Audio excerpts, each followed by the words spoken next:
Okay, so we have a biology question that says explain the meaning of homeostasis.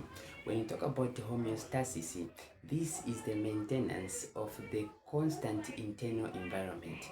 When they say maintenance, simply means that the things inside our body supposed to be balanced. When they say constant, simply means they are not supposed to change or they'll lead into consequences. When they say internal environment, simply means the inside of our body. Now, of course, I know you may be thinking to say, what are some of these things that's supposed to be maintained throughout our body? One of them, it is what? Temperature and what else? Glucose. The other one, it is glucose. Glucose is also known as blood sugar. Now, we know when you talk about the temperature, now temperature, it is being controlled. That is in our body, temperature is being controlled by the use of the skin under the control of the hypothalamus. The hypothalamus, it is just a part of the brain which is beneath the cerebrum, okay? Now, you need to understand that the way the temperature works in our body, temperature in the human body is kept at constant, which is at 37 degrees Celsius. Why? Because this temperature, it is the optimum temperature, meaning at this particular temperature, enzymes can work best there. Now, when you talk about glucose or the blood sugar, this blood sugar or glucose in our body is supposed to be constant. Why?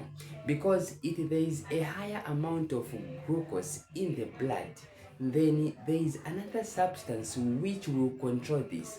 The substance or the organ is known as the pancreas. The pancreas is the one which is involved in the maintenance of the sugar.